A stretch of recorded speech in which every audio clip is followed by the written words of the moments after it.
Yo, How's it going? how's it What's going? good? Glad you could make it. Sorry, Oh yeah, wasn't able to do it last all night. I was good. just so tired. I think we all were pretty dead. Yeah, I was up at 4:30 yesterday, so we could actually go to that Cars and Coffee. So No, yeah, I was dedicated. out- It was a outside great, till midnight. show though. Was a great show. I'm glad we Fantastic made it. show. The variety was astounding. Yeah, and if the worst thing was just like a C8 Corvette with Lambo doors, then I think it's pretty good. Been a lot worse. Yeah, it's either that or a Hellcat with like color changing LED halos. Yeah, the Hellcat made me want to spoon my eyes out, but it's okay because you look to the left, or excuse me, the right, and then that brown FJ was Yeah, top, right absolute next to top. the brown FJ, Right which next was to the perfect. It had Citroen SM. such nice parts on it and so much patina. hmm The perfect FJ. It was very, very good. I'm glad we were able to do that, and then glad we got to see the Audrain Go to the like Audrain. actual music Yeah, museum. Drain was awesome. I wish it was as quiet the whole time as when we showed up, but I won't complain. I mean, $18 or whatever it was to like be able to stick my head in the window of a SL65 black and DTM was epic. Yeah, of like 10 of the greatest cars of all time. And for anyone unfamiliar with the Audrain, it's a rotating museum and auto museum in Newport, Rhode Island. And they rotate exhibits. And right now they have a supercar exhibit of like what is super.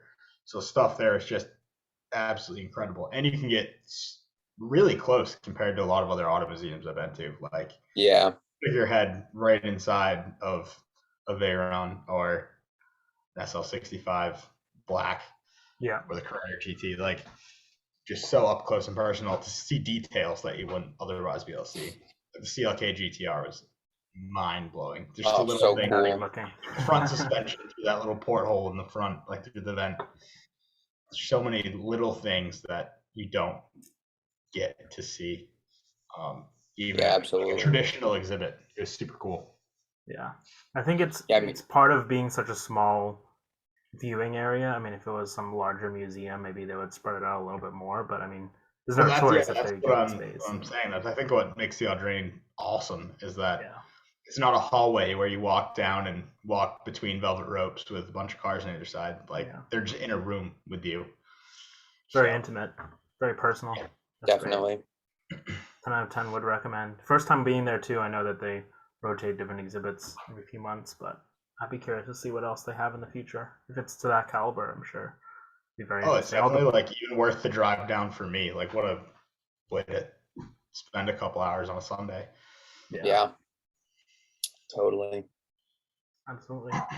That should be the main topic of today. Should be that we can go over certain cars that stuck out. I know we mentioned the Hellcat with color changing lights.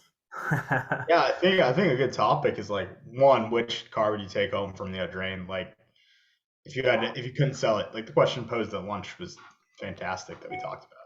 Yeah. Cheers to Oh, yeah. Harut for that.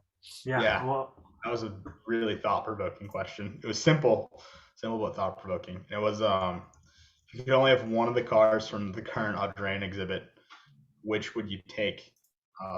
You couldn't sell it. Which would you want to live with? Which Yeah. is super interesting way of thinking about a bunch of really special supercars. So I don't know if Kadar, do you want to share what the Audrain currently has? I will. On a separate note, I also did not expect the museum to just like be on a street corner. It's like it's like behind like a stadium and next to like a Shaw's, and it's literally just like it looks like a shot like your average like shopping window, and then there's a McLaren F1 just like behind the glass. It was so cool.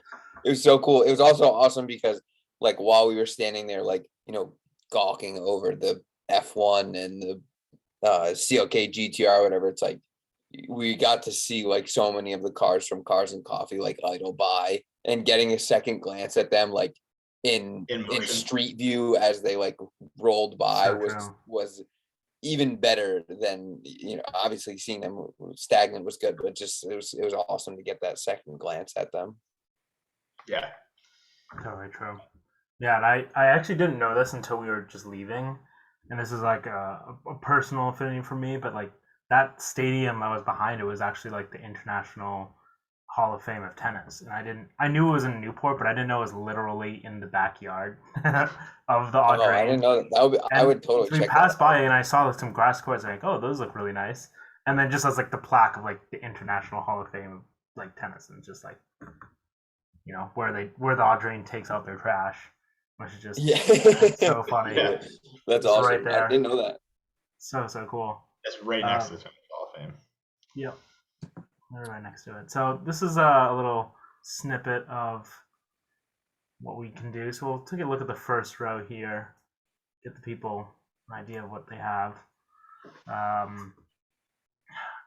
It's almost like we didn't spend, or at least I didn't feel like I spent enough time at the Mira. Even I think we spent like 10 minutes on it. But Well, I think the Mira, even though the Mira was the one you could arguably get the closest to, yeah, I feel like it was just overwhelming with the other stuff.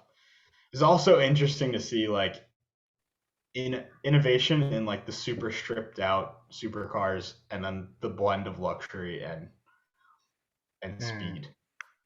Like I didn't realize until spending time poring over details that the 959 just there's a direct line between it and the Bugatti Veyron.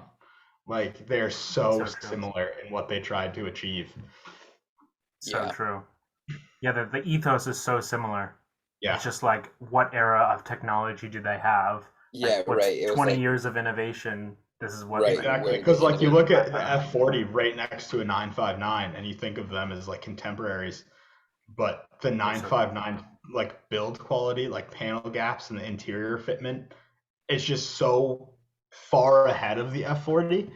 And then it's the same story when you look inside of like the Bugatti versus even the Carrera GT. Yeah. The Bugatti is just another level of fit and finish. Which is, in a way, it's interesting because looking at their like design concepts, they couldn't really be further from like further apart in their intentions. Like 959, that's a Group B car, right? It was meant for racing. It was meant for a very specific. It started in its design as a Group B car, but let's not forget it really didn't do much of that. No, of course, yeah, it never became one. But that was like initial conception. Whereas like the initial inception of the Veyron's, like Ferdinand Piëch going, we need to just make the craziest thing. It's never gonna see a race. It's only meant to just break records. Best road car in the world. Best road car. All of the numbers to go to 11, just like crazy. Exactly. Just create just design requirements that no one's ever heard of, and then just like, no matter the budget, we're making this. But it is, I mean, I guess the thing that they share is almost like no budget, or no budget, and they're just like, yeah, it's what Porsche did. Like the price just kept going up for how much people were going to have to pay because the development cost. And I believe on both of them, which always is like a hallmark of something so cool, is that they were still losing money. It's a horrible business case, but each company was losing like hand over fist on each car they sold. It's like building it for a statement. Like 959 was famous for that, but then I believe it was Top Gear was saying it's even the Veyron, like even at whatever $1.2 million in 2004 or whatever, or 2005, it was actually cost like $3 million to produce. But they just needed it to happen. They were losing their absolute shirt and pants on those cars for a long time. I mean, I think it was like, wasn't at the end they finally made a I want to say it wasn't until like after like the Grand Sport Vitesse or something that they like. And also the Veyron got much more expensive with like the Gen 2 cars. Yeah. Like much. It was probably more expensive. It wasn't just meeting price like doubling of price. Yeah, I mean, look at the Chiron now, and you could argue that some of the engineering from the Veyron is carried over, like the W16 and some of the other parts, but that car is $3 million plus.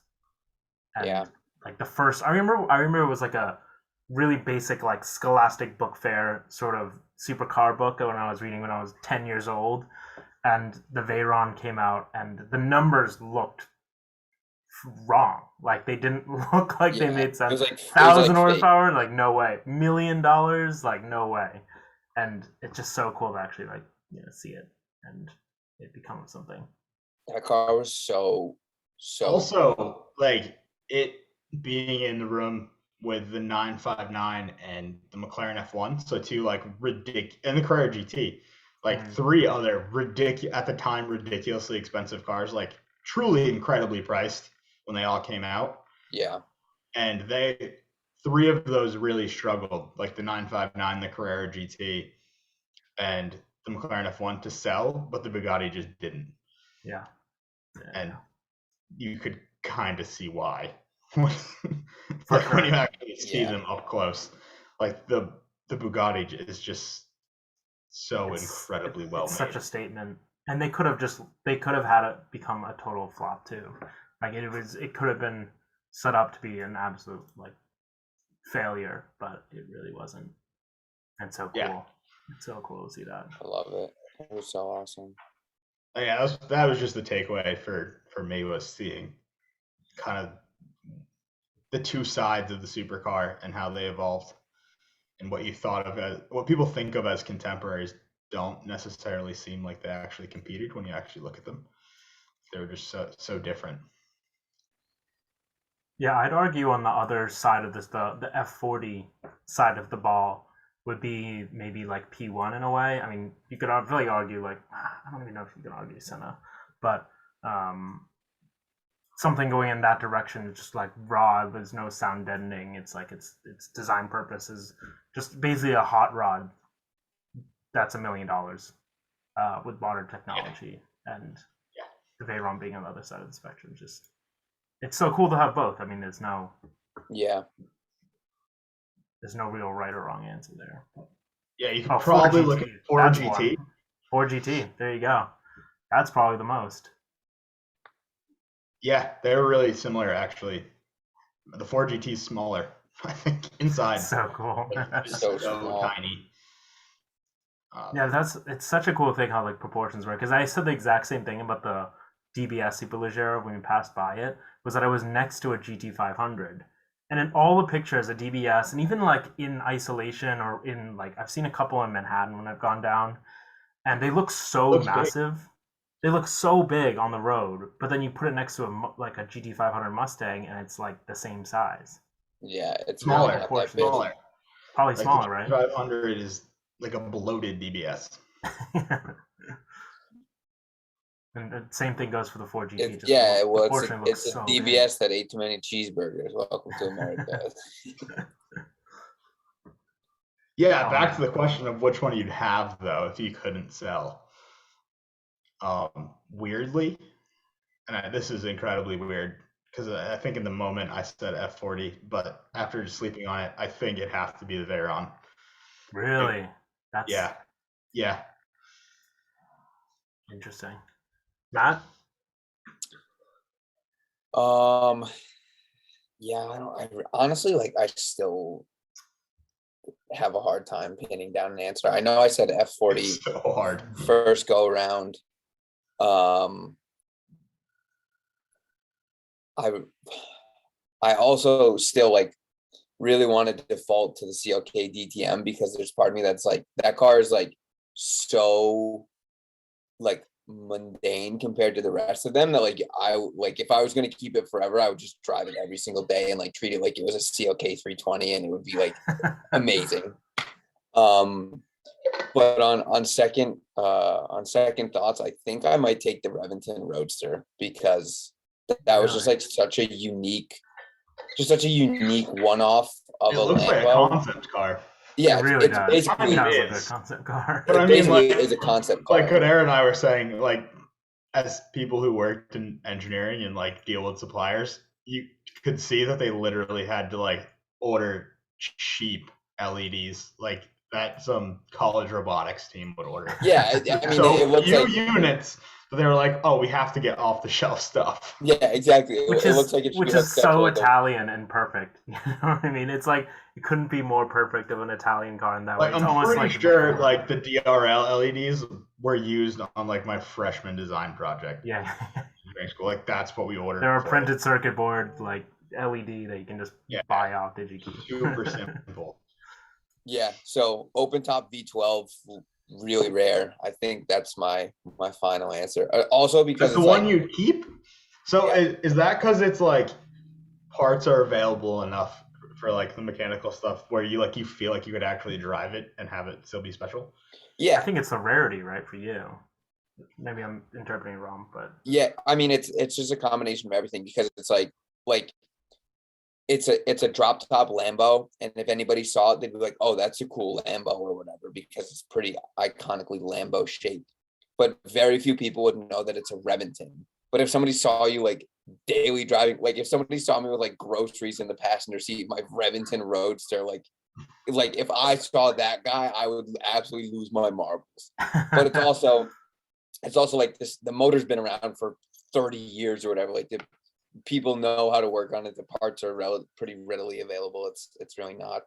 And you can probably drive it everywhere you drive a Mercy because like that's one of the things we talked about at lunch was like the CLK GTR is so cool, but when you see it, you don't like Oh what yeah, I mean road could you drive it on? Like the overhangs are couldn't. so big Yeah. and it is so low. it's so That you would ungaining to get break in and it out of. if you Like went down like any main street in any town, it would break. Like you Yeah. would break the splitter off of it. yeah, it's just too it's too focused. It's really difficult to utilize in pretty much any other setting than like a track or concours kind of event. Yeah. Yeah, yeah. What It's would hard you to say pick there? CLK GTR. He would say It's McLaren F1. I want to say McLaren F1. I really want to say it, and it's just so legendary for our generation, and the values almost deter me from wanting to do it because I feel like it's the cop out answer. But I'm gonna say it's F1, but for the very close second would be Carrera GT. It would Yeah, end up Carrera having to That's be a a dope manual. answer. I think just the experience on a day to day, and obviously at Carrera, any of these cars are like picking out the numbers, but like picking out if you drive it anywhere, you're gonna get stopped. I think the F1 would probably be more than others, just like because of its price tag. Like people would be in shock, but I think what I would enjoy more from it would be like the top down experience of a Carrera GT. You have the manual, you have a V10, and it just has this like infamous, notorious reputation for killing Paul Walker and being dangerous at the limit and everything. And I think it's just such a cool. And all I think about whenever I think about like a review is the Jeremy Clarkson Top Gear review, and I was like 12 at the time when this came out, Yeah, and that was one of the first YouTube videos that I saw, and just seeing that become like an actual reality, wing far up, and he's just slamming gears with the stick shift. It's so cool. So that'll be my close second. F1 has to kind of win it, but yeah, you just can't. There's so yeah. many good ones too. If I can kind of expound some more, I would honestly like I would love to say the SL Black, because like those fenders are just like so epically wide on what is already like a very good shape. Oh, the thing looks so cool. It's so menacing. cool. But interestingly enough, they like Mercedes went through such great lengths to like make this fast and capable that it lost, and well, I should say fast and capable and like a Black Series, that it lost a lot of the like SL bits that I would love to make The it folding more hot top. usable. Well, so honestly, like yes, yeah, of course, yes. Like if it was a drop top, that would be unreal. Like a factory wide body V12 twin turbo drop top, like say less. That's so up my alley. It's But just the If other that thing thing is, front still engine had like pyro. the power folding hardtop, it would be unbelievable. yeah, well, so in that perfect segue, the next point that I was going to say is that the extendable spoiler, which I personally think is super cool that it has one, because there really are not a whole lot of Mercedeses that do that, aside from like the Project One, and the new GT Black Series has like an air brake function, along with the McMurk. But that function took out so much space in the trunk that it's like you can fit like a 10-inch wide duffel bag between the two rams that hold the hydraulic cylinders for the spoiler. And then also like those seats are really, really cool. I don't think there's a picture of the seats on the, I don't think so. but they have this cool like square like pattern, and they're ventilated leather, but they removed the ventilated seat function like almost every other R230 has, which I personally see as a little bit silly because it's like the car's already 4,300 or whatever plus pounds. Like having fans in the seats probably isn't going to kill you. But it also like they have the massage function that you would get in any other 65. So it's just like I love the car. I love it for what it is, but it definitely like would not take the cake because it's just like. I mean, that's why I was upset about the CLK GTR. It didn't have massaging seats, so that's gonna be a no for me. Yeah, I mean, yeah. My only advice to you in that instance would just be like find a non-racetrack road and you'll be. I love the CLK GTR's like gear selector just because it looks like a meme of a short throw shifter. It's so sunken into its little hole. Like, for the DTM CLK or the GTR? No, it's like the little inside. knob. Yeah. The little knob in the CLK GTR is hilarious. It looks like you haven't finished putting the transmission back in. You know what I mean? Like the swap. You pulled it down and you haven't pulled missed it something. Yeah. You put it on the wrong bolt. I don't know if there's a. Also, like hilarious talking about. Look at it. Comical. So comical. So funny.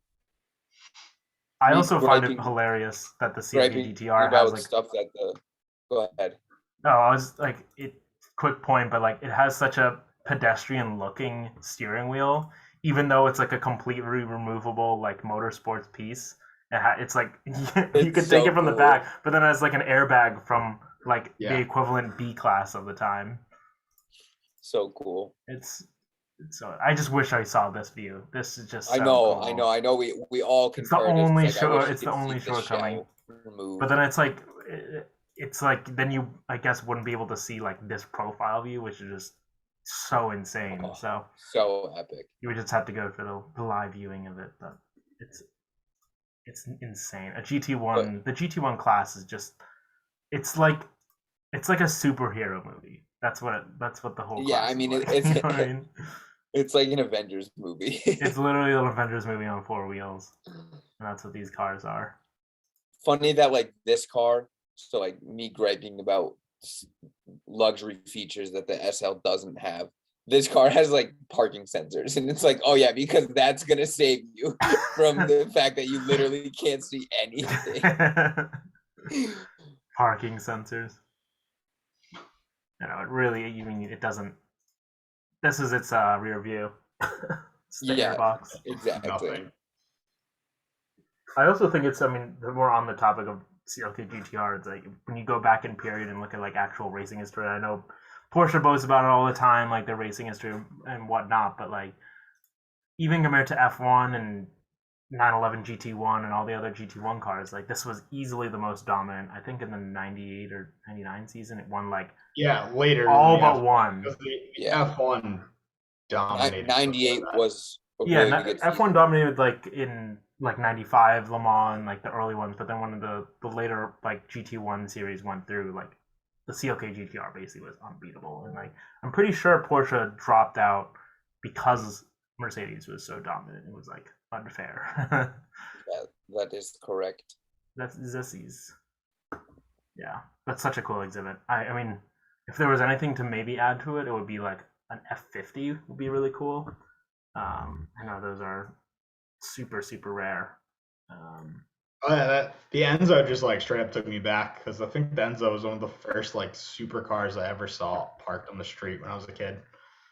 And that was the first time I've seen an Enzo since I was in elementary school. And I was like, wow.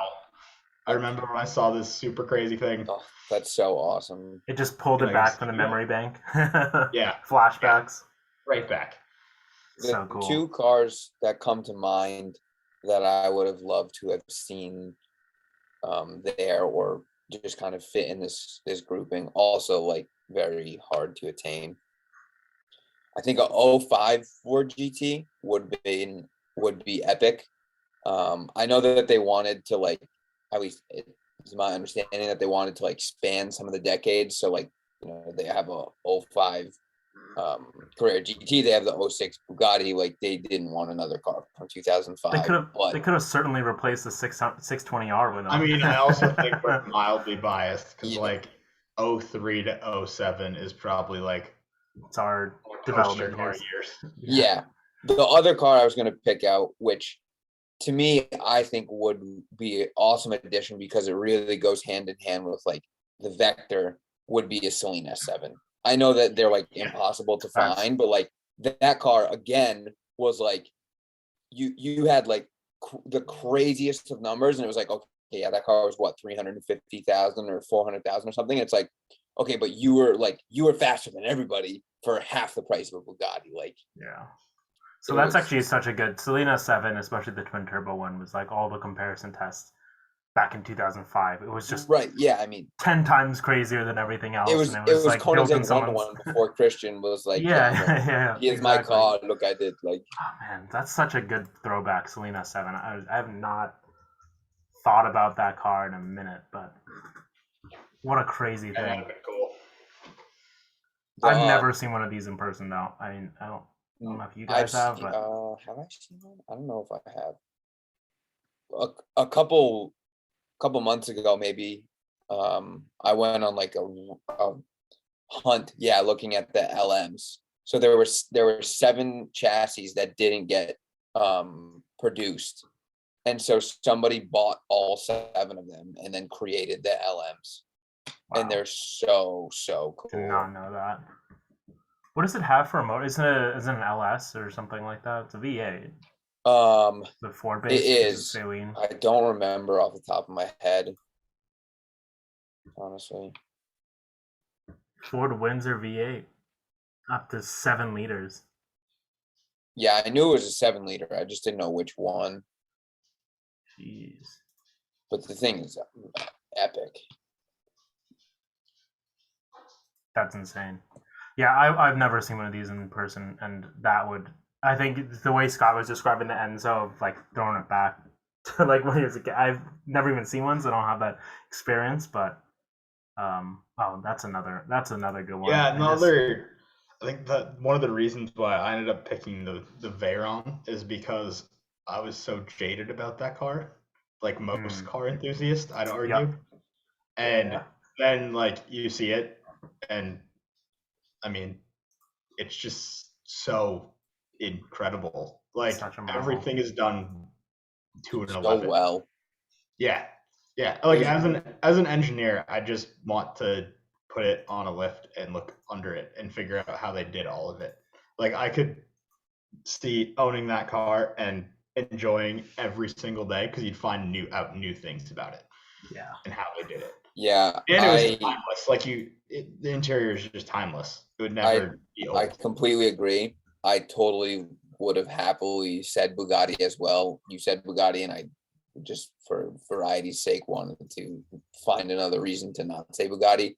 But like as we were standing there, like gawking at just like all of it, from like how well the wheels just like fit the arches to the gray leather that had creases in it because the person drove it. It's just like it was so like it was just so timeless, and especially in like gray on gray on gray, like we were talking about. It's just like it's phenomenal. I mean, it's something that you, in theory, would want to utilize for the rest. It looked like something you'd want to sit in and then never leave. Yeah, exactly. I'm also extremely partial to anything that has turned aluminum, and Bugatti did a very good job at that on the inside. Turned aluminum is so good. It's just so cool. Scott, to your point, like I remember like looking at a lot of these like breakdowns when I was younger. And it's just so cool because they go through this whole process of making it like a carbon tub and all these like, but then they also make it extremely comfortable. Yeah, it's just like there's no compromise. No accountant ever stepped in and said no. And I Yeah, think yeah. that's It's why I engineered design, would like have to have it. derived. Yeah. Yeah. Look Just at the turned aluminum inside here. That's Like no one will ever see that, but they go through the. also Scott brought it up 2010. that like that tiny little grill in front, which is awesome. The surround is a singular milled piece of aluminum, which is just epic. I mean, no accountant was allowed to say no. again, I know I'm Engineer biased. said, we want it to be this, and we want this to be this, and this And they to be just said this, yes. and they always said yes. Because everyone knows accountants ruin every engineering project. Yeah, accounts and like removed. the EPA. Yeah, Well, they yeah. let things get Marketing made, department. and I think the Bugatti is like one of the only cars that was allowed to be made without that rule. Yeah. And you can tell when you see it. Yeah, I mean it understandably is not a common theme, with good reason, but also when when that limitation is not there, you can get greatness, and I think this is a peak example of that. Yeah, and I think it's also like hitting greatness for me, just because it's no longer like the fastest and flashiest thing. Now it's getting appreciated for its engineering. Yeah. And that is the other reason why I just want it, because that's never going to change again. It will always be that now. Yeah. Yeah. But would you feel like some sort of like inferiority complex compared to like a Chiron because it's like just that times more, or is it something specific about the Veyron? That's a great question. Same. That's a great question. The Chiron, I think the Chiron is better looking, but no, the Bugatti is just, the Veyron is just like, it was the first of that. I was just about to say, I think the Chiron is beautiful. I absolutely love the Chiron, but I honestly think that I would prefer like a version of the Veyron over a Chiron because it was just that much more like monumental. Yeah, groundbreaking.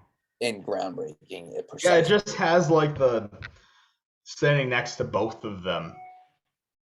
I didn't want to leave the Veyron. I wanted to keep pouring over details. I know, dude. I wish we could have gotten more angles of it. Has a lot of really cool detail work on it, but it's almost expected because it's like a new Bugatti. Yeah. But yeah, looking at the Veyron, it's incredible. The Veyron is like, because they needed it to be that incredible. It's a Phaeton coupe, and it's just like the coolest thing ever. Times a million. Yeah. I want to direct attention for a second to Carrera GT chats because I believe, if I'm not mistaken, I'll have to look at the Chiron, but I don't think there's another car that has carbon subframes like the Carrera GT. Because I remember it was like a huge talking point of it, and most famously, Horacio Pagani was like, at the time of the Carrera GT, when the Zonda was already out, was like, wow, like I've never seen this done before, which is like have a load bearing and like engine holding subframe that was made out of completely carbon fiber. Because I think even we go back to it, the Veyron and all the other cars, like aluminum, they're extruded aluminum parts, which I just think is so cool. But it puts another check mark for me on the Carrera GT. But then on top of the carbon chassis, we look at like, I believe the F1 was the first road car with a carbon monocoque. Like computer's very slow now. Honestly, I don't know what that. I believe it is. I could be wrong. My only other guess would be like EV110 or something. Yeah, even no, that's not it. That's a 12C, which is the first mass-produced carbon monocoque. But yeah, it was just and talk about like different pioneering events.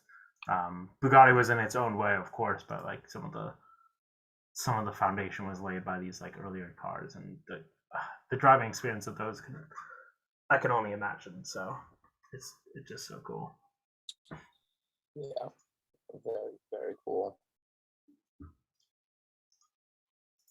I think it was speaking of the Veyron a little more though. That I remember some of the media that was coming out about the factory that was built for the Veyron was also so cool because it didn't look like. I remember when I first saw the pictures, it doesn't look like an assembly line, right? It looks like a laboratory that's also on a golf course. Very laboratory. That's on it's a literal chateau, and then they just like produce these it is a very cars. cool place. Like I think the F1 was built in like it looks whenever they're doing all the R&D development, it looks like it just looks like some laboratory, but like not in a good way. Like it's just Gordon Murray and his team of cigarette Dr. Evil's engineers. laboratory. Yeah. But the Veyron is just so clean and cool, and they must have like Volkswagen must have like from day one like set out all encompassing. This is how we're going to create it. We're going to create the perfect space for it, and not use anything that we've had before, right? It's like blank sheet of paper to the nth degree. So cool. Look at that. I think that's the fuel cell. I think that's the fuel cell. I'll have Scott back in here. I mean, that would make sense because the fuel filler cap is like, right on that like giant B pillar. Scott, this is the fuel cell, isn't it? Yes. So it's basically a Chevy C10 pickup. Oh yeah, that was. Speaking of C10s, that LS7 swapped C10 was a really. I was gonna say, should we long talk bed, more about the cars that were farm at truck? Cars and Coffee? Yeah, we could have the same question about Cars and Coffee, which had some just truly incredible stuff for other reasons. Like there was America's Racing, the American Cup 2CV, which was astounding. White, yeah, that thing was awesome. White and blue sail material soft top. That was super cool. Next to the Alitalia liveried Ferrari. Oh yeah, the 308 GT4. Yeah. Oh yes. Looks like these guys are regulars here. In the same they were spot parked too. In the B section. Oh, there's a V70R in the back. Oh yeah. Another C8. I think this is a Lime Rock E92. I was gonna say. I was just about to say that. On TEs, I think I know that car. But yeah, these are such cool events when they have it in front of like some of the mansions. I almost crashed looking at some of those houses. Dude, I mean, have you been to Newport before, Matt? No, I never. Oh, dude, you gotta do next time we go. You gotta do like a tour around it because like the mansion tour in itself is like a thing to behold. Oh my god! What a spec! Wow. And an SLS Black was there. Oh wow, that. Is just... Oh come on now, Audrain, don't do me like that. White on red 300 SL. Oh man! Talk about 4 GT Super Sports. Yeah, I'm just looking at the Bentley and the Bugatti. They're fantastic. So good.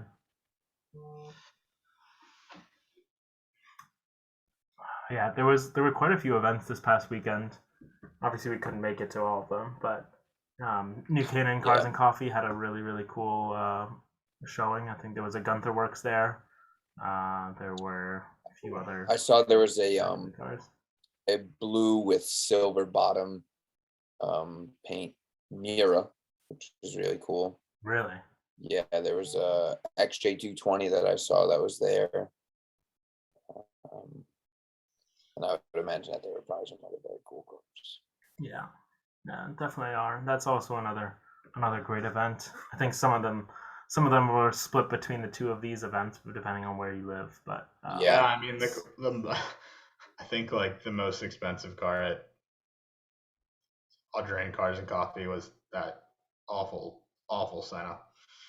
Terrible Senna. Yeah, the one that thing at was delivery ride height. Yeah, the thing was just cringe. not good. No. Yeah, that Wait, goes go back. from. Yeah, oh, that picture of the hot rod outside was awesome. I know. I'm trying to get back to it. Yeah. So That's fine. that's what Audrain looks like, which I mean, first of all, beautiful building. The windows are awesome. But I totally was not expecting that because like we drove past like Newport Car Museum, which is just a warehouse with cars it's and literally. I was expecting something like that. And then it's this in downtown Newport. Oh, it was so cool. So cool. Yeah, I didn't expect it either. It was funny because I put it in the GPS while we were driving there, and I'm like, oh, it says we're here, but I don't see any large building. Yeah, exactly. I said that to Scott because we were the last ones to park up, and then I was like, "Where is it?" And it's like, "Oh, we turned the corner on the sidewalk, and it's the first door on the right." Like, oh wow. What a crazy place. I mean, talk about generational wealth. That's Oh yeah. this is the definition of it. What, Newport? My father's Yeah, not a father. single NAS defender at Cars and Coffee. I know. I was Shocking. shocked. Not even a other defender. There's 2 Series Land Rovers. You would have They're all in thought. a bucket. That's that same Enzo. Must be a frequent flyer there. Must be a local. Yeah. Must be a local. Yeah. Yeah, that gray Bugatti has been in multiple of these as well. So he's also probably local. Oh yeah. That's car. Yeah, no, the Cars and Coffee location was awesome at that fort. Yeah, right on the water. I can't believe there's a Tucker in the same room as a 720. That's amazing. Yeah, I guess talk about spaceship design, spaceships in 1948 versus 2020. Yeah, right. The Jetson spaceship versus our like Blue Dreams spaceship or whatever. Yeah, literally. Blue Horizons. This is shame cool that it was like a little overcast and frankly chilly. Yeah. Let's put it nicely. But so many cool cars that still turned out on a less than stellar day. Some guy in a Morgan that had no top. Yes. That was dedication. That's I love that thing. But then you gotta know he's probably driving like 5-10 minutes from his house anyways. So. Oh yeah, that dude's he definitely just no more than like 10 miles. He just coming around the block for a literal coffee and then leaving. So cool. Yeah, it was just so much variety. So much variety. There's all that, then there's the manual 575 in a great color that are Shiro, California. I know. I wish I could have gotten a better look, but Mr. and Mrs. California were in the car when I walked over to it. So. They were in the car the whole time. We walked past it multiple times, and they were still in the car. They were too cold to be bothered with other. I was gonna say that car belongs in Cannes. He was like, "I'm freezing." What a spec though, Zero California over what was it, cream or something? Was it like a very light interior? No, it wasn't. Yes, it was. Really? It was not light. Yeah, it was just black. If it were my car, but it was the gated manual. It would be brown. Dude, if it was my car, it'd be white, but white as light. Brown or blue. Oh, like that Vanquish drop top. Oh yes. God. Pretty great. I don't know if you guys heard, but I made the joke when that car was rolling on the way out. The window was down, and I like very loudly was like, "Oh man, like I love this car!" Like hoping that the owner would like give me a thumbs up or something, as a proper car enthusiast would, in my opinion. He was wearing an Aston Martin jacket, so I guess that should have told me everything that I need to know. Did he just nod? What did he do? He didn't do anything. He literally just like turned his head like away from looking towards me. But his hair was dyed like the same brown as like the contrast in the interior. Was hilarious. Was he very old? No, not even. Not really.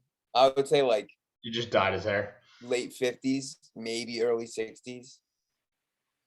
But yeah, his hair was very dyed and very similar to the color of the leather on the interior. Yeah, I think. Yeah, I definitely at that Cars and Coffee realized that car owners definitely fit their stereotype of who would like the Citroen SM, which is incredible. The SM was super cool. Was Oh, driven that thing was by awesome. an Uber Frenchman. And Panama Jack, who walked in front of us. It was like every car was so stereotypically the owner that would be driving them. Like the same with the Land Rover owner dressed like he was on a safari or whatever. Yeah, the series owner dressed in him and his wife in full safari gear. Literally full like tan safari gear. The guy that gets out of the P38 is in a tweed like long coat with a I flat know, hat. dude. When you told me that, I was like in my head, just picturing like exactly that. I wish I got to see him in person, but that was awesome. He was a super enthusiast about it though. Like he had multiple P38s. You ended up talking to him, right? Yeah. That's awesome. Two P38s. That's so awesome. The daily and the weekend one? Yeah. When one's in the I don't think that's how it works. Well, like when you own two P38s, it's the one that's running and the one that isn't. It isn't, yeah. But that was a Callaway P38, so it was super cool and super so cool. How rare are the Callaways? I don't know anything about them. 25, I think. That is pretty rare. Yeah, it's like them and the Holland and Holland editions are like the rare, desirable. Yeah. P38s. As well as the Borregas. They're not as desirable. No, but they're rare. The Holland and Holland is like the king of P38s because it is amazing. Well, it's the king of pretty much any Range Rover because nobody bought them. No, they were intentionally limited. There's only 125. You're right. And the finish is super cool. Like they have brown with cream piping, like seats. I remember the polished door sills that say Holland and Holland, and the wood is gorgeous. I don't even remember the chassis code for like the most recent body, but the Holland and Holland one of that. I think Clarkson did a review or something. And very funny. I am enamored by this little reel that they've got going here. I know, right? I keep looking at it. At least they included a C8 in that because it seems like their Cars and Coffee is dominated by people who bought a C8. Really, yeah, you can't. I feel outside of that, it was very good. There's just way too many C8 Corvettes there. The C8 Corvette's like the WRX of the older generation of boomers. Of boomers, yeah. But there was still a lot of good stuff. There's the Renault Alpine wide body. The French cars were. What is that? What was that thing? It's a Renault Alpine. Just beyond that. Yeah, it's a V6. It's like a sports car from the 80s that they made. Yeah. Just like. Yeah. You're gonna get a lot of A. Yeah, the A310. Oh yeah, wide bodied. Was it wider than this? No, it was the wide body. That one. Yeah. It's super cool. Very, very French, of course. With rally lights. But blue. Really great. Citroen SM was the highlight of the French cars. It really was.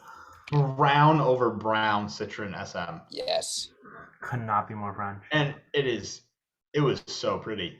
They're so pretty. They're so cool. Martian, but was so pretty. 202 mile an hour at Citroen SM. Getting a little lost on this little clickbait here, but it's insane on a Bonneville. Yeah,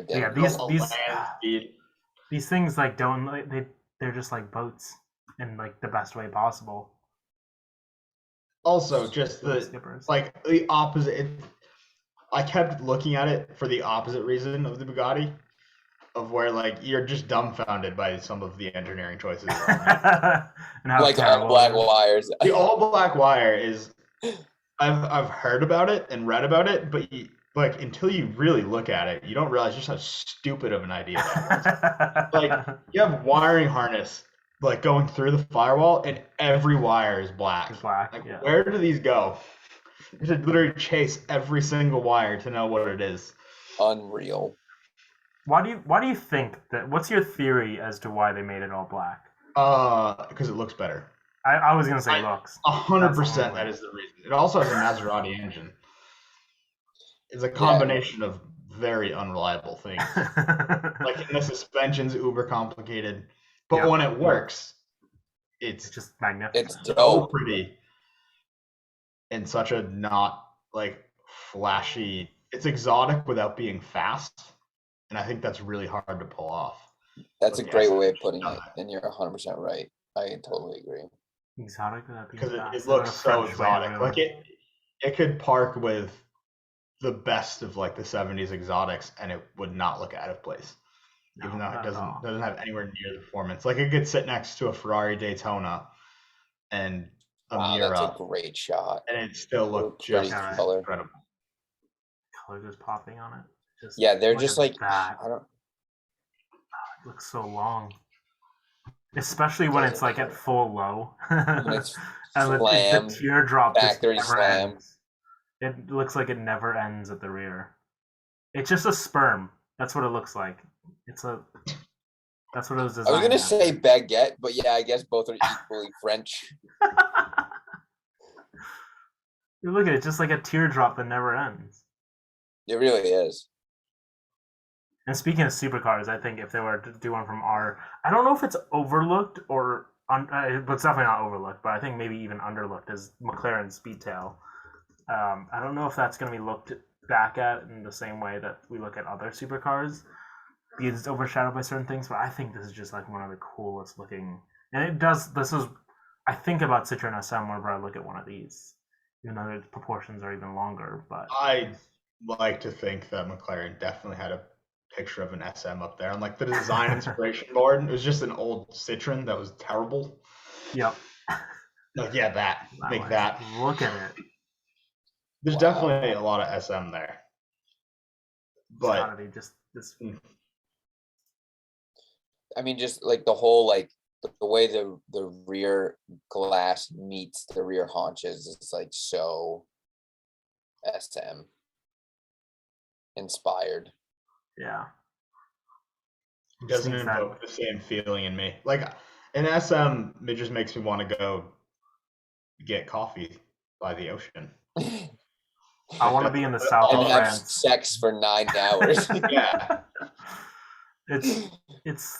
I want to be driving in the south of France and be waking up at 1 p.m. Because you had sex for 9 hours. To go get espresso to refuel further sex. Yeah. Yes, exactly. And the 12 packs of cigarettes that I must smoke before my next session of sex. You smoke a pack of cigarettes on your way to get coffee and then a pack on the way back. Yeah. But it's just so cool. I mean, it's such a romantic design in that way, you know? That's like what you're picturing. I hate to be just like the person that's taken all the French stereotypes and throwing it into one car, but I mean, that's just perfectly emulates like these qualities that we think of as. Well, no, I mean, I think Scott really makes a super valid point that it's like it looks exotic, but it's really. No, it doesn't look exotic. It is exotic. Or so it is exotic, but it's without needing to lean on performance, which it's not. It's so incredible that it pulls. It's not like flashy exotic. It's not like you look at an SVJ and it's like, you know, a karate chop to your eyeballs, and this thing is just like, you know, a pair of silk panties. I don't even. It's just which like, I guess it makes sense because like the word exotic doesn't necessarily mean to like. I know we think of it now in a lot of ways as just like being fast, but like in a lot of ways, exotic doesn't have to mean that at all, right? Right. The term exotic has nothing to do with speed. No. It's just often associated because it's that. Because that's the way of doing it. I almost feel like it needs to more car companies need to have that self-identity of, especially for this is the French way of doing it, and then there's going to be a German way and an Italian way of looking at it. But this could not be more French, and it is. To Scott's point, it's the most exotic thing that France can make. I mean, it's beautiful. Even more so, it's more French than any Bugatti, I think. Oh, definitely. Yeah, Especially, Bugatti's now is very, very German. Very German. Yeah. But even compared to old pre-war cars, I think the argument very can still be serious. made Yes. of just being French. Yeah. I mean, the lifestyle of a typical Frenchman. Yeah, I What they learned at value. Cars and Coffee. I like French cars more than I thought I liked French cars. Like the SM and the 2CV just like had my heart. So cool. Yeah, they are. Those are two icons in the French motoring world, and it just never. I mean, you'll see Ferraris or whatever cars and coffee, but I mean, something truly different would be French cars. I would love I to think it's see. also. I think it's funny that it's like they're so like notoriously, I don't want to say, I don't know if terrible is the applicable word, but it's like the fact that like a running driving SM or like, a running driving 2CV just being there is like exciting in and of itself. It made it. Yeah, exactly. Yeah, there weren't any old Alphas. Maybe that was the same reason. Yeah, I don't think I've ever seen a car that like I wanted to EV swap and put it on modern, comfortable air suspension more than the SM. I was like, this thing is so like I just want to make it work, but be silent because it looks like it should move silently. It really does. In black and white. Yeah, It looks like it would. And it just you could park it anywhere. It's exotic without having to worry about being keyed. No one would give you a parking ticket. It's too beautiful. It's It too looks low like to it be should make the towed. noise from the Jetsons, honestly. Yeah, So yeah, that's tacked what I'm on. saying. Like if Yeah. people are so mad about some EV conversions of classic cars, but I feel like some of them just beg for it, and the SM looks like it begs for it because it's So, so. okay, on that topic, French car. I mean, you're kind of answering it the same, but if you got any one French car, what would it be? Would it be this? Yeah, this or a 2CV? Because I think the 2CV appeals to my. I love like simple cars. Like I think a Defender and a 2CV would be such a fun garage because you could just do whatever you wanted in them, and they just you could fix it with 6 tools. With a hammer and a screwdriver. Yeah, yeah. That's hilarious. If you could ever figure out the wiring. Yeah, well, yeah. To go back to a different, like a previous show, talk about our resto mods. Yeah, all that's out the window. Whatever I said's out the window. I just want an EV swapped on Just like pulling with out. SM with modern bags, like so you could still do the slammed thing when you parked it because that's such a big part of the SM identity. But yeah, And 3-wheel when you SM. need to. That's a key for Matt. I just think that's a cool party trick that they have. Yeah. But I mean, even modern air doesn't get to the levels of like comfort that these were, right? No, probably not. Because these are like, even the 2CV is like incredible. Citroen super soft, suspension like no one else. Yeah. But yeah, my wife wants 2CV. I showed her a picture of that one, and she was like, "Yep, we're getting one." That's the one. Say less. So what about you, Matt? I mean, one French car. Would it be the same, or would it be something different? And you can take your time because I think I have one that I'll mention. I'm not gonna put it in as my final answer, but I think like a Renault Bugatti Clio kind of stretch, or by the way. Honestly, it is a stretch, like, but I'm just as I'm thinking out loud here, it's like there's like one modern French car, and then all of the rest of them are ancient. And as soon as I go like pre-war, I cannot pick one because there's just so many that are so cool. That's fair. If you want to pick yours, I'll take another second. Yeah, I don't know if I can pick it, but I think honorable mentions are to like French hot hatches and like the not anything with like simple. I want like the most to Scott's point, like the most bare bones. Like Renault Clios, Renault Clio 205 Cups. rally. Yeah, 205 rallies, exactly. Some stuff like that. That it's like it has like 4 functions, and 3 of them are steering, braking, and accelerating. You know, I want something so bare bones, and it weighs like 4 pounds, and it'd just be such a cool little French. And I think it's the other end of the French, like the mass market appeal. It's like it's like Scott's point earlier when we were texting before this episode, like Scott was saying how GT3s and like these are some of the most desirable cars, and like that's outright performance isn't their number one target, right? But then the French bring it down, arguably with like maybe the Japanese, to like bring it down to like an affordable level that anyone can buy, can have that like GT3-esque idea, but not have to spend 200 grand on one. And I think it's just such a cool, such a refreshing way of looking at it. I think it's a very un-American way of looking at it, but it's I think it's just so cool. I mean, I know Chris Harris, by one of my heroes, is always talks about those, and I totally understand. I would love to have. That would be a perfect track car. I mean, don't have to care too much about it. Just fling it around. Don't have to care about how much it costs. Simple as can be. So, well, I think here you would, because I think here you'd struggle to get parts. But well, yeah. Let's not think about the rational and practicals of this. Any French car is irrational. Period. Yeah. I think so. I think my like stamped in the book answer would probably. Oh well, you're typing that in. I'm just putting this up for 01. Continue speaking now. Would be a Citroen DS21. That to me is just like I don't know. I just think of like Mr. Incredible, but because I'm me, like drop top. It's just they're so pretty. All that's also aggressively French, like the S1. Yes. It's like it's the perfect. Like it reminds me of like the car that Stuart Little drove around in the OG Stuart Little, and something about cool. Me just absolutely loves that. DS. My honorable mention, the DSs are so cool. My honorable mentions would be the Type 35 Bugatti because it's the size of a bar of soap and it has a supercharged straight 8, which is just like the coolest freaking thing ever. It also has a bunch of turned aluminum on the inside and it's blue. Very French blue. And my third car that I just like couldn't not mention would be a Voisin C20. I think How do you spell that? Voisin? Oisin.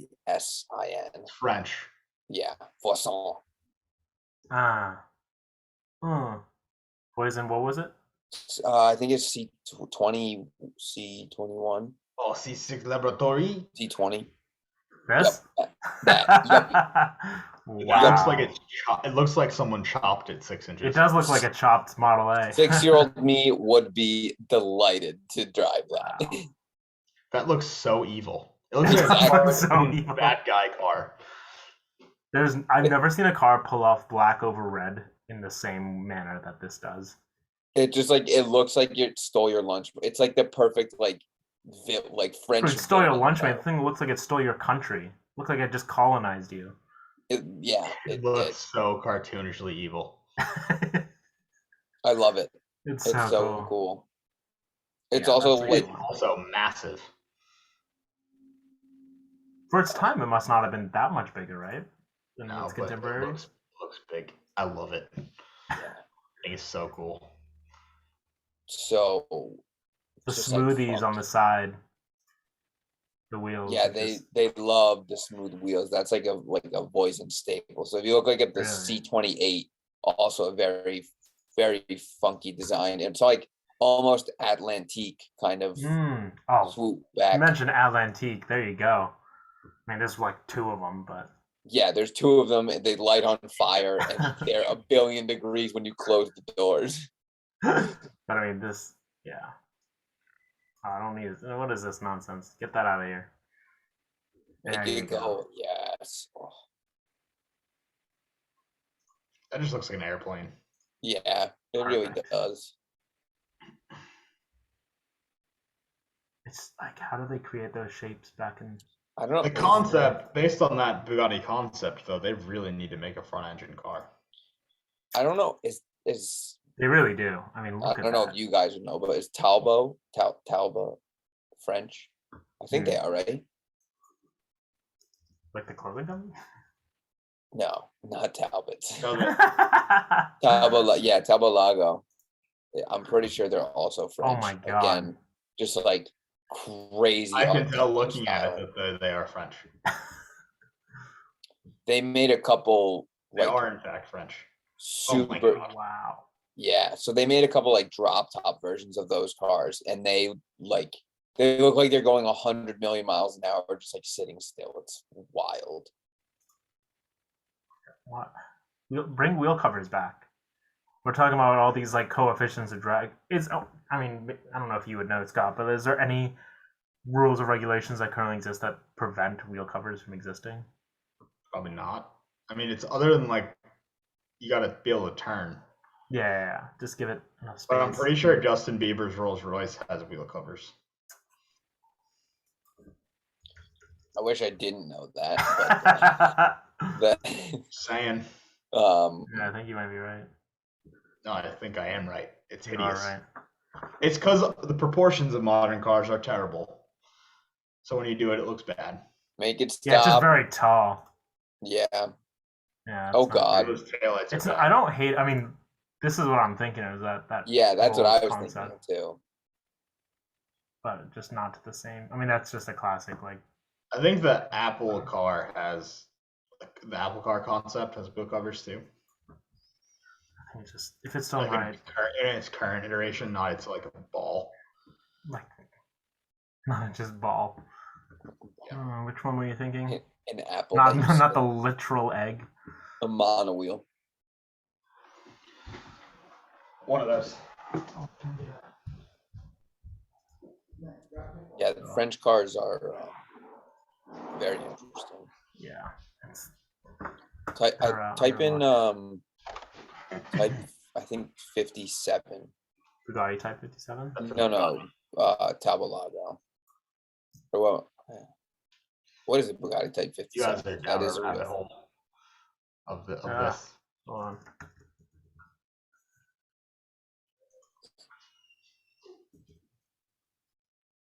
You're good at spelling. Yeah.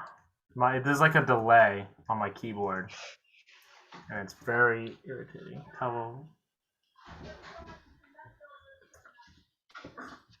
Type T57. God, that's just terrible. I think I'm mixing up my car models at Yeah, this your point. Bugatti Type 57 is probably. the Atlantique. Yeah. Good effort. It's a good try. Whatever that old Rolls Royce was at the show was massive. It was the biggest car there. Yeah, what was that, Matt? I mean, you would know. I'm you pretty would sure know. I'm pretty sure it was a Phantom 5, like early 60s. We followed it in, and I think it was bigger than my LR3. It was definitely bigger than your own. There Look it at is. it. Dude, It is so it large. went through that God. intersection for like a solid 3 seconds. It was so That cool. is all of British imperialism on 4 wheels. That's what it is. Yeah. That thing looks like it conquered a quarter of the world. It's literally like King Charles. All of them. Look at an in electric one. version too. This is what we're how talking you about. motor. Like that That is is the how- perfect EV. Why would you ever buy a Cullinan when this exists? It already weighs 100 billion pounds. Like just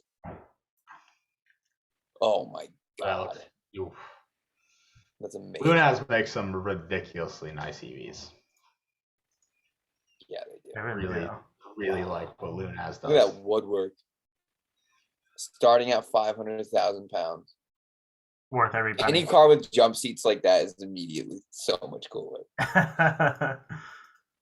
That's just, I mean, come on.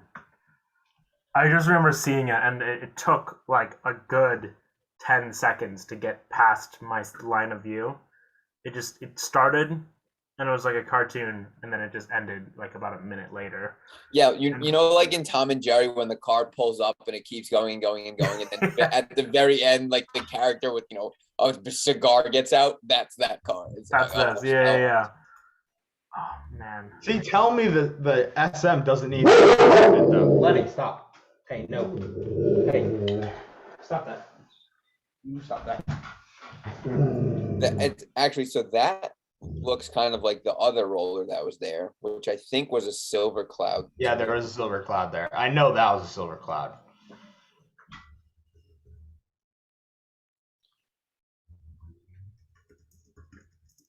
That was also really nice. I still think the SM needs to be electrified. Does Lunaz do that? That seems like something Lunaz would Let's check it out.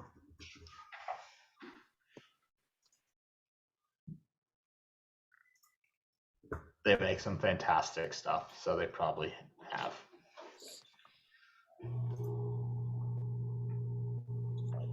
It does not look like it. It looks like they're very British bias.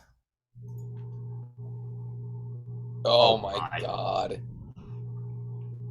Motoring has never been so good in 2020. This is how you win the EV haters. I mean, come on, they can't. Well, no, you just build cars that are totally fine being EVs. Someone in the Royal family probably bought that. Someone where? In the Royal family probably bought that. I don't know if any just go to EV swap at DB, whatever. I want that. Range Rover Classic. That's like there, you're giving out that second life. Default spec on that RRC in Forza. Yeah. Wow. Damn. Yeah. That's like nowhere near the top of the list of cars that I would electrify, and it's beautiful. Yeah. But it's beautiful for being an old Jag XK 120. Yeah. Yes. Because it's just Lunaz makes some great stuff. So there's a hole in the market. Wow. Someone should make an SM EV.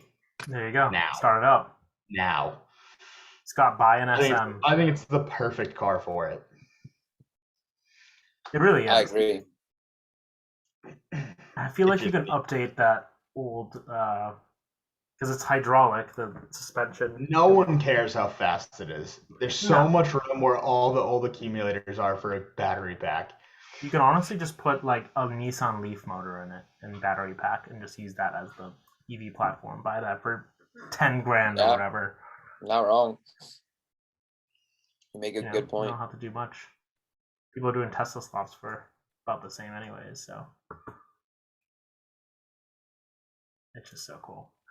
We often come back to the topic of, I think we've talked about EV swaps before, haven't we? It's been a frequent. Yeah, the SM just threw it in my head again. Like I want to do it so bad, I think it should be done to some cars, and the SM just it needs it. No one cares about that Maserati V6. Nobody in the world possibly care about it. So I would personally. Okay, so I mean, on that topic, what would you? Yours is SM, Matt. If you had one car to do an EV swap on, had to EV swap. Had to EV swap. Oh boy. I'm gonna say mine, if you have a second. Mine would be a DeLorean.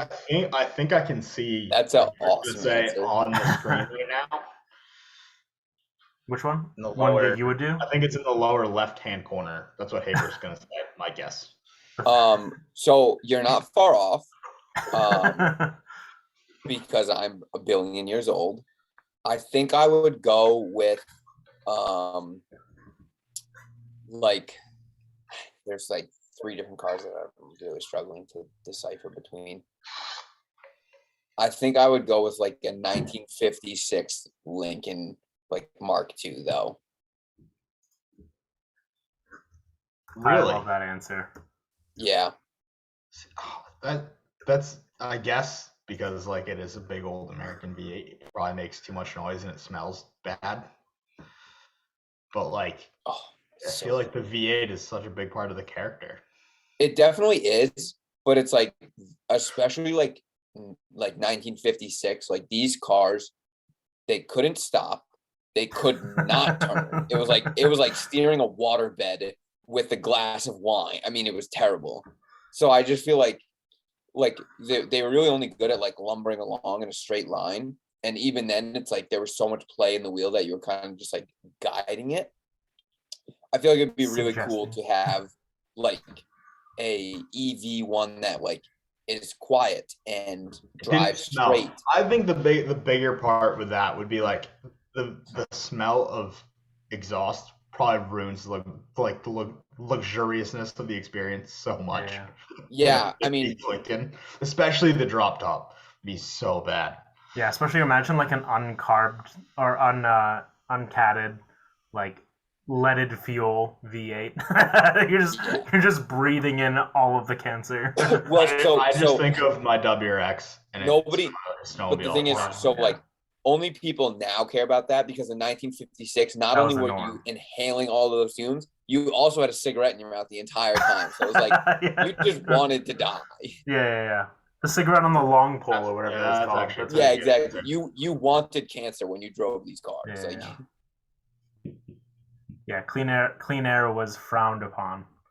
yes, But it is such a. I mean, I do like that idea, and that's actually the reason I like brought up DeLorean because it's just like I mean, in a way, like the SM is this, like the motor was just so terrible. Like no one ever thought of its performance, but in a way, it's like exotic in its own right. And it doesn't have to have like a plaid motor inside of it, and it doesn't have to go super fast. But I think just No. like taking out that experience, being so cool, looking up like seeing that one at Raid Team as you saw Matt, like the DeLorean. I saw one the other day yeah. just drive past in my town, and it was just they just look so cool. And I wouldn't. I don't think I would want to LS swap it A with one. There's been Wait, a few of those. DeLorean? Is that what you're DeLorean's my saying? answer. Yeah.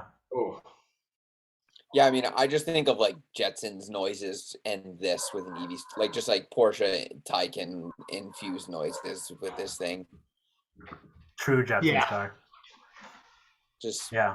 I mean, space Sigma will go stage for meets an actual EV. 1964 Continental. I know we've talked about that so many times. But Yeah, I mean those cars are absolutely stunning. I think that would be another phenomenal choice. Just No, that needs to make really evil V8 noises. that's why I didn't choose that car because it's like okay, yeah, like it's got suicide doors and it's very slab like, but it's so much more sinister than like the 56 that I chose yeah. to begin with. Yeah, it because, is. Oh, so awesome. Yeah, I just the look of the 64 this generation Continental is just So bully. it's just so cool, and it has to be as like classic as it can get with the white walls and everything. That's a render, by the way, that never existed, a It's two-door. sad. But if it did, that would be so A render, or is that a drawing because it's 1964? Yeah, one or the other. I think Or if I remember card, correctly, somebody did that like not that long ago, relatively speaking.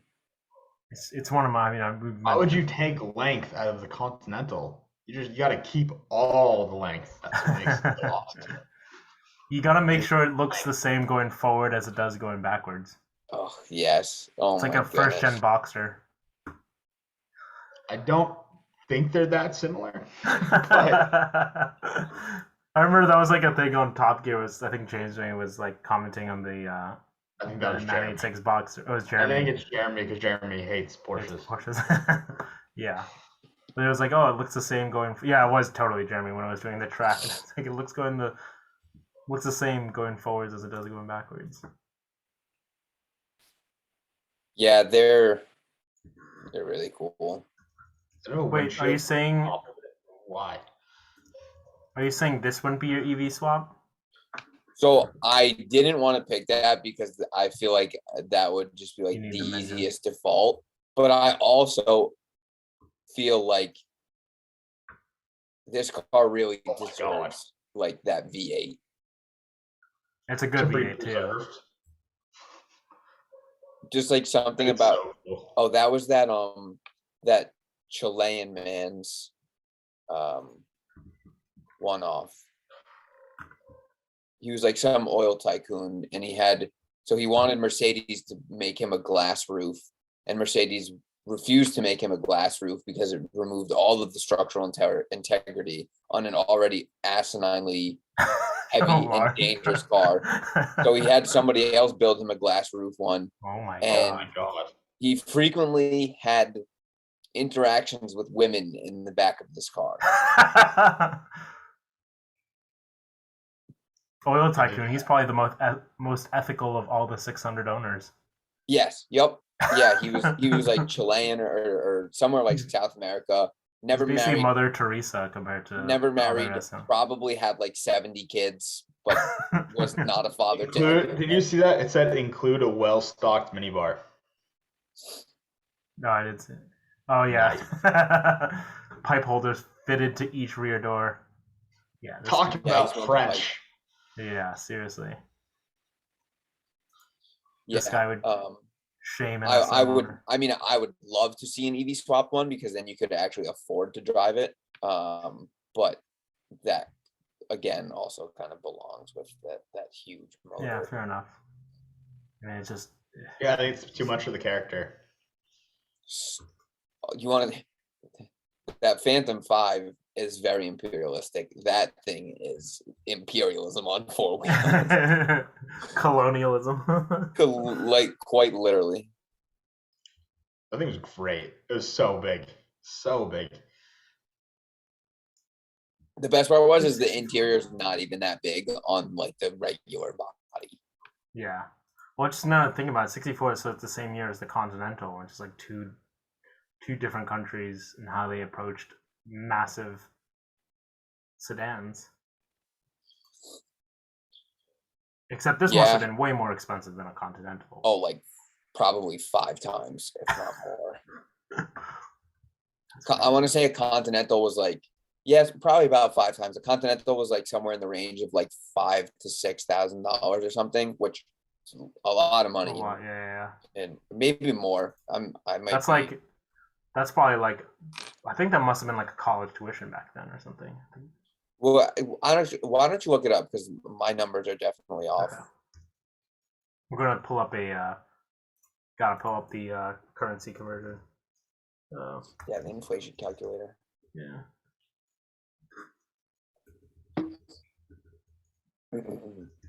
How much was a Citroen 2CV new? $6. Okay, so what are we looking at? Continental. 7 baguettes, a dozen eggs. Yeah, a dozen. 3 eggs. chickens and a beret. Yeah, 64 Continental. I don't know. Price. As new. Original MSRP 69 or 6,292. Okay, yeah, so like $6,500.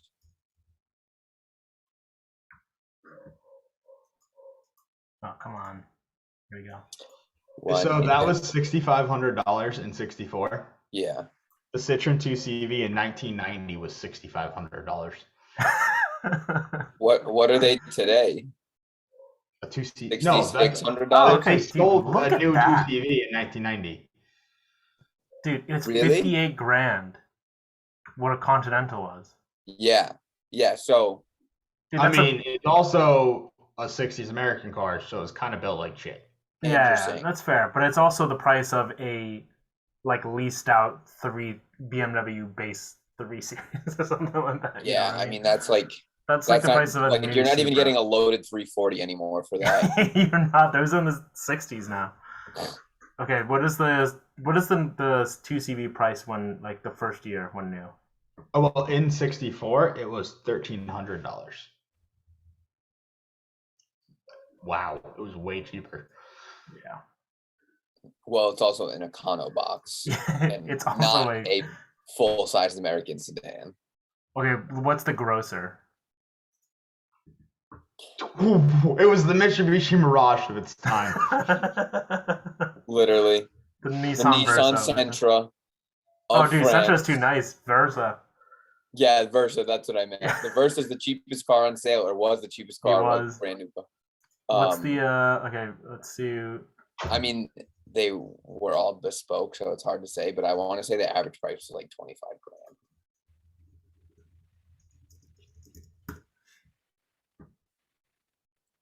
Yeah, 24,000.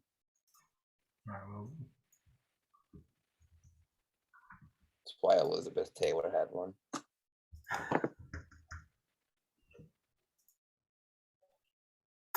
There you go. That's the. Look at that. 2-2. You couldn't even buy a G-Wagon with that money nowadays. No, you cannot buy a G-Wagon with that money. You cannot buy any Maybach product for that money. It's crazy.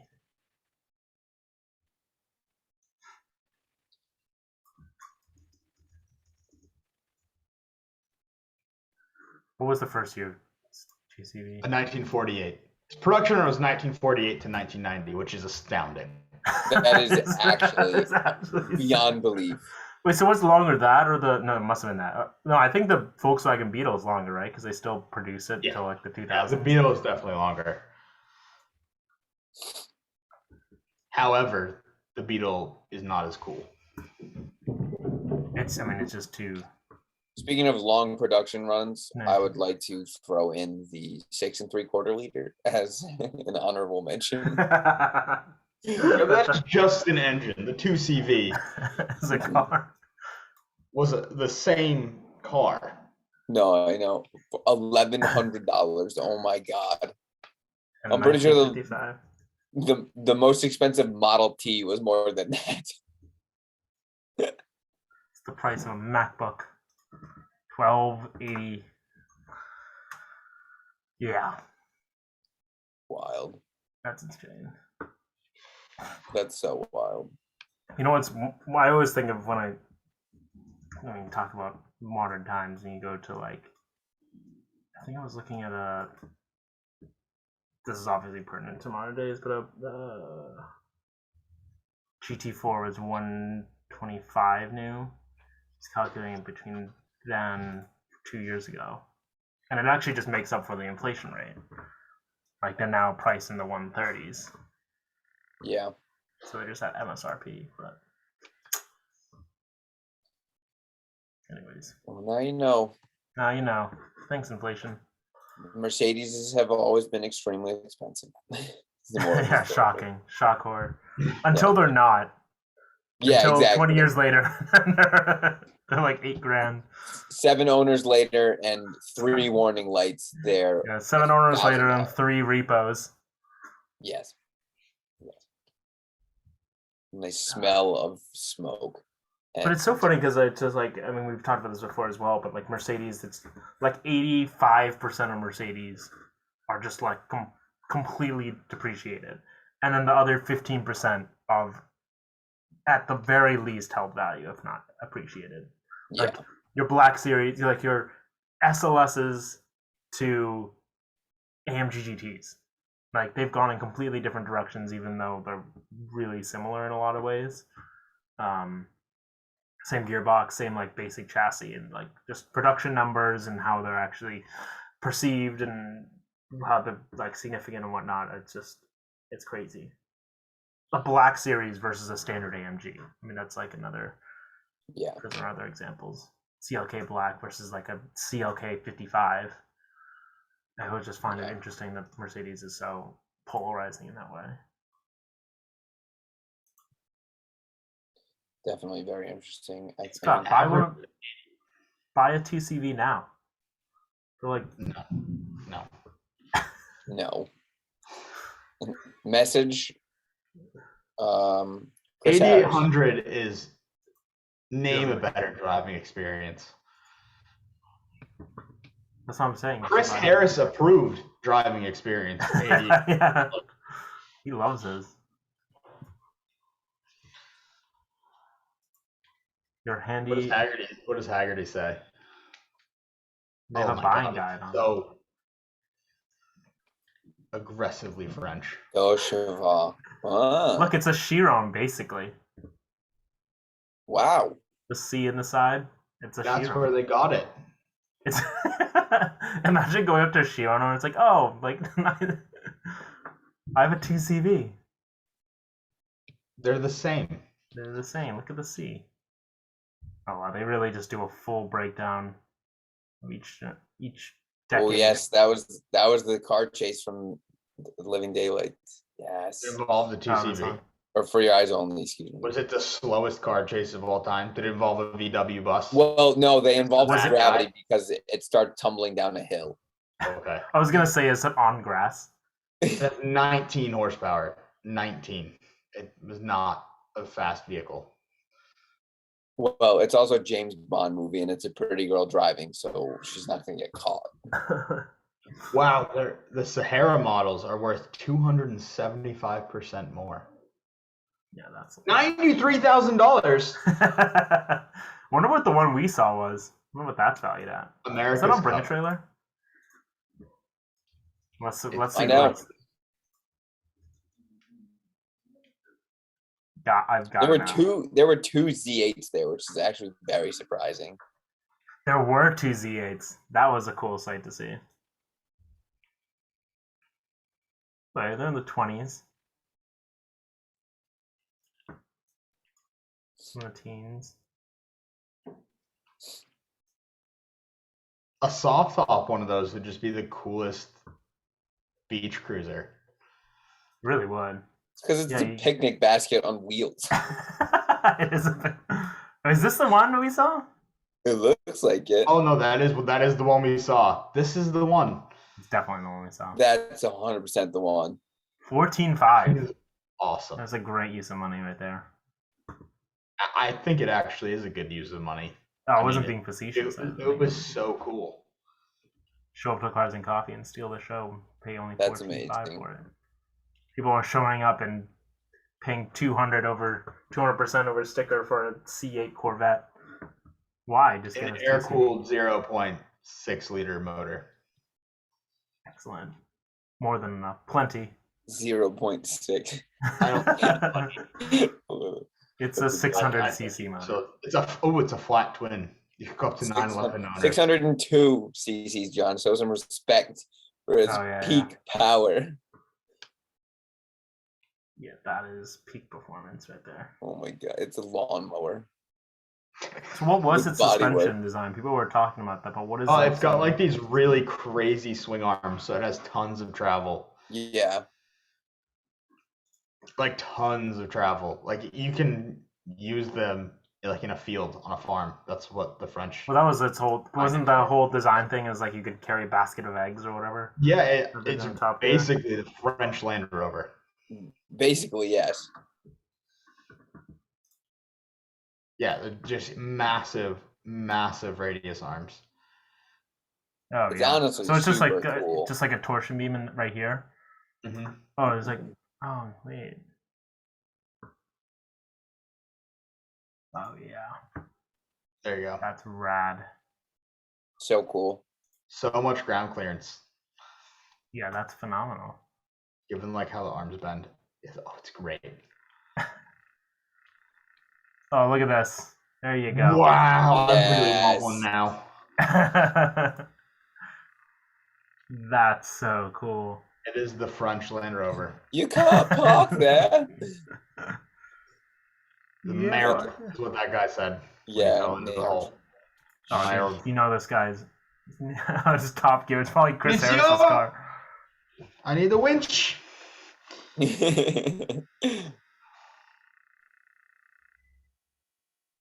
Top speed of 40 miles per hour in about 42 to 43 seconds.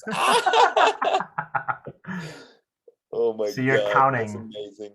By the second and goes up by 1 mile per hour. I love it. You'd be better off opening the roof and hoisting a sail. Dude, it's so excellent. A Rat Rod 2CV.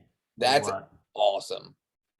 Look, you can just there's just the swing arms that are holding the back. That is super cool. It looks very safe. Yeah. 2 CVs, man. That's awesome. They're great. I'd rather have an SM. Fair enough. But the 2 CV is very cool. Well, what we should do for next episode is we should go to another car event. That was great. I know it's a little logistically a little tough because we all live in different states, but I think what we should do is contact Toby again and go up and visit you sometime, Scott. Yeah, go up to Owl's Head. Matt, you're always welcome to stay at either Scott's place or my place in Alfred. We can go up, make it like a 2-day trip or something like that. But we'll give him a call, and we should do a live. Actually, prepare and do like a live broadcast of Owl's Head. So something just like kind that. of like on exiting notes here. I was thinking to myself, like one of us should have like pulled up the Instagram and done like a live feed while we were at Audrain. That would have been kind of cool. But That would have been cool for next we time. we can certainly plan that again. So Cool. Awesome. Well, we'll see you guys next week. And if anyone has any interesting topics for us to bring up next time, please comment down below. And until next time. Awesome. Thanks. Sweet. Yeah, it was great going to Newport with you guys. Likewise.